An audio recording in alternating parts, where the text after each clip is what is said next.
you can package it into the ADF library, jar file, and then you can reuse this library inside any application, from any application that you're developing. Okay. Then actually ADF allows to create common components on completely on model on all layers of ADF framework, on model, view, and controller. On model, we can create reusable ADF business components libraries. Then on controller, we can create reusable ADF libraries with ADF task flows, and then we can plug our library into custom application and just drag and drop task flows from that library into our application and consume it in the same way as exactly the same way as this application, this task flow would be implemented inside your application. And on the view layer, it's also we can create reusable elements. We can implement reusable GSF components, and this basically means that we can group already available ADF spaces components into our custom GSF reusable component, and then we can give our developers this GSF reusable component as a starting point to use. And of course, we can use GSF templates and base our fragments or pages on GSF templates. Then, okay, it looks like the most common trend in ADF applications is to use dynamic regions and implement access to those dynamic regions through UI shell. And it's not actually it gives quite a lot of advantages.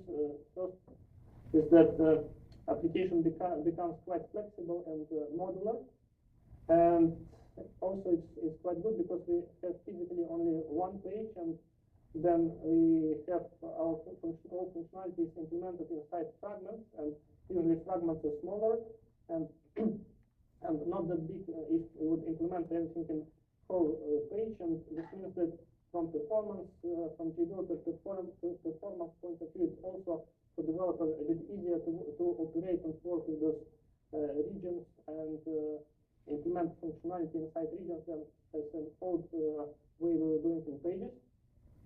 So developer productivity performance is improving.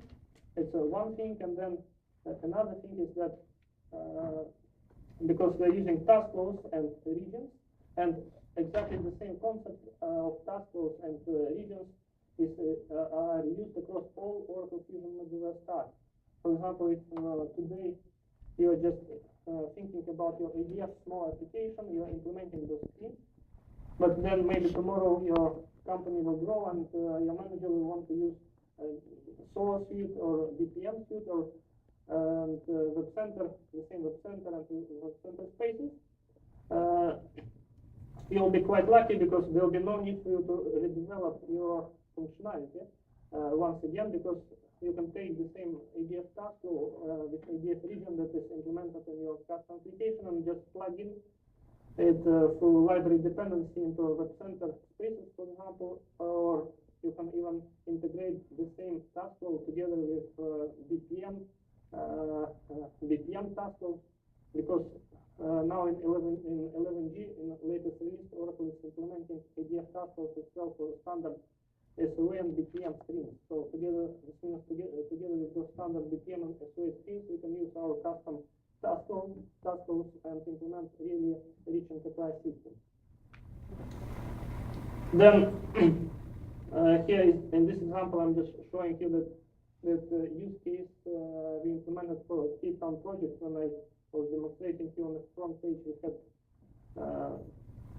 we had those funnel boxes, and they are really dynamic. Like we can just say that we want to see the subset of those funnel boxes that represent regions, or hide them, and they look quite user friendly.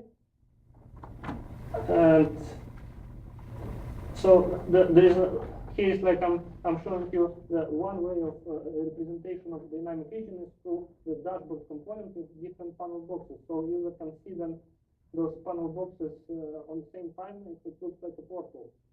Or we can use Oracle UI shell, which is also quite good, where we can group those regions into the dynamic tabs.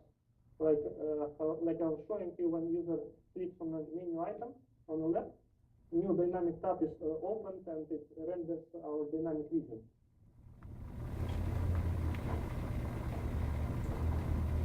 Okay, here it's important to say that,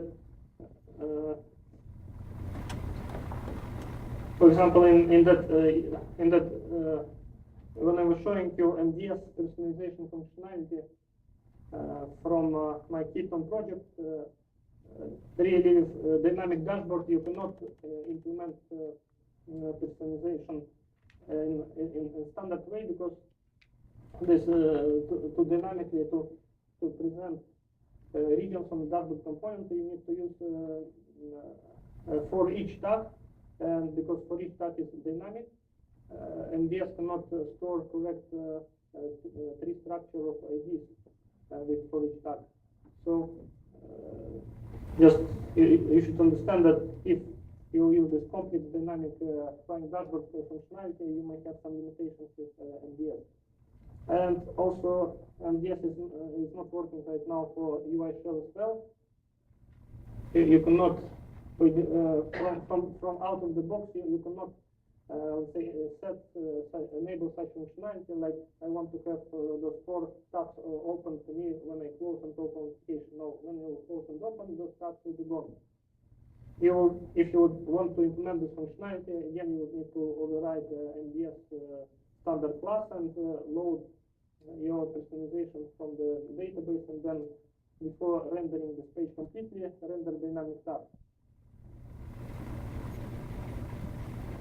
Okay, and then here is what I was saying, that if you would consider to implement your system with ADF taskers in dynamic regions, and if later you would start to use Oracle Web Center spaces, for example, then you would be able to plug in the same task rules into the Web Center spaces resource catalog and reuse those task rules inside your custom pages.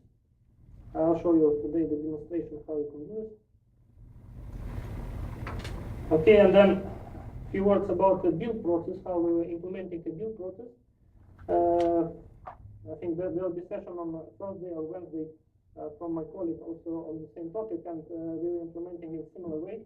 We are using Hudson, continuous integration solution, and then from Hudson we are triggering OGDeploy utility that comes together with JDeveloper. And from this utility we are building deployment packages for our application on like nightly basis, and scanning for development errors and deploying on development errors. So this allows to check for possible errors that were committed by the developer early and to fix them. And also we have implemented our custom JDeveloper extension that allows to scan ADF code with some custom rules.